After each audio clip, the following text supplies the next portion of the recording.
আসসালামু আলাইকুম রহমতুল্লাহি ওয়া বারাকাতুহু। প্রিয় দর্শক, অজানা শিক্ষা ইউটিউব চ্যানেলের পক্ষ থেকে আপনাদেরকে জানাচ্ছি অসংখ্য মোবারকবাদ। আজকে একটি গুরুত্বপূর্ণ একটি বিষয় নিয়ে আবারও হাজির হয়েছে আপনাদের সামনে। যে বিষয়টি হলো, এরকম কিছু কাজ রয়েছে, এরকম কিছু বিষয় রয়েছে যেগুলো আমরা যদি করি তাহলে আল্লাহর রহমতের দরজা আমাদের জন্য চিরতরে বন্ধ হয়ে যাবে। চলুন জেনে নিই সেই কাজগুলো কি কি। যদি আপনার এই বিষয়গুলো জানা দরকার, কারণ আপনারা অজান্তেই এই কাজগুলো করতেছেন, আপনারা জানেনও না। তাই আজকের এই ভিডিও থেকে জানুন এবং আপনাকে শুধরান যে কি সেই ভুলগুলো যেগুলো আমরা করি, সেগুলো থেকে আমরা বের হয়ে আসতে হবে। কারণ এগুলো যদি আমরা করি তাহলে আল্লাহর রহমতের দরজা আমাদের জন্য চিরতরে বন্ধ হয়ে যাবে। এক নম্বর যে ভুলটি আমরা সাধারণত করে থাকি, অনেকেই করে থাকি, সেই ভুলটি হলো নামাজ বাদ দেওয়া। কারণ নামাজ হলো আল্লাহর সাথে সংযোগ করার, আল্লাহর সাথে কন্ট্যাক্ট করার একটি মাধ্যম। যারা ইচ্ছাকৃতভাবে নামাজ ছেড়ে দেয় তাদের জীবনে বরকত থাকে না। হাদিসে প্রমাণ, তিরমিজি শরীফে 2621 নম্বর হাদিসে লেখা আছে যে আমাদের ও কাফেরের মধ্যে পার্থক্য হলো নামাজ। মানে কাফের এবং আমাদের মধ্যে পার্থক্য হলো নামাজ। দুই নম্বর যে বিষয়টি, দুই নম্বর যে ভুলটি আমরা করি সেটি হলো পিতা মাতার অবাধ্য হলে। পিতা মাতার অবাধ্য হলেও আল্লাহর রহমতের দরজা আমাদের জন্য বন্ধ হয়ে যায়।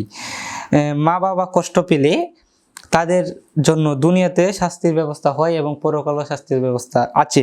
কোরআনে প্রমাণ, সূরা বনী ইসরাঈলের 23 নম্বর আয়াতে আল্লাহ তাআলা বলেন, তোমাদের প্রতিপালকের আদেশ দিয়েছেন যে তাকে ছাড়া অন্য কারো ইবাদত করো না এবং পিতামাতার সঙ্গে সদাচরণ বা ভালো ব্যবহার করো। এটি সূরা বনী ইসরাঈলের 23 নম্বর আয়াতে উল্লেখ রয়েছে। মানে এখান থেকে আমরা বুঝতে পারি, এই আয়াতে কালিমা দ্বারা আমরা জানতে পারি, বুঝতে পারি যে মা বাবার সাথে আমাদের ভালো ব্যবহার করতে হবে, তাদের মনে আঘাত দেওয়া যাবে না। 3 নম্বর যে ভুলটি, সেই ভুলটি হলো হারাম রিজিক গ্রহণ করা। হারাম রিজিক যদি কেউ কোনো ব্যক্তি গ্রহণ করে তাহলে তার জন্য আল্লাহর রহমতের দরজা বন্ধ হয়ে যাবে। যেমন হাদিসে প্রমাণ, মুসলিম শরীফের 1015 নম্বর হাদিসে রাসূল সাল্লাল্লাহু আলাইহি সাল্লাম বলেছেন, হারাম উপার্জন দিয়ে যে দোয়া করা হয় তা কবুল হয় না। মানে কেউ যদি হারাম উপার্জন করে, কেউ যদি দোয়া করে আল্লাহর কাছে, যা দোয়া করে আল্লাহ তাআলা তা কবুল করেন না। তাই বলা যেতে পারে আল্লাহর রহমতের দরজা তার জন্য বন্ধ। আজকের এই ভিডিওতে আমরা জানতে পারলাম এরকম 3টি বিষয় রয়েছে যেগুলো করলে আমাদের আল্লাহর কাছে আল্লাহর রহমতের দরজা আমাদের জন্য বন্ধ হয়ে যায়। এরকম আরও অজানা ইসলামিক তত্ত্ব, ইসলামিক ফ্যাক্ট এবং ইসলামিক বিষয়, অজানা বিষয় জানতে অজানা শিক্ষা ইউটিউব চ্যানেলটি সাবস্ক্রাইব করে রাখতে পারেন। আশা করি সবাই সাবস্ক্রাইব করে রাখবেন। এরকম আরও অত্যাধুনিক ইসলামিক তত্ত্ব, ইসলামিক জ্ঞান সম্পর্কে ভিডিও নিয়ে আপনাদের সামনে নিয়ে হাজির হব।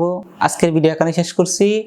দেখা হবে অন্য কোনো ভিডিওতে। সে পর্যন্ত ভালো থাকবেন, সুস্থ থাকবেন। আল্লাহ হাফিজ। আসসালামু আলাইকুম।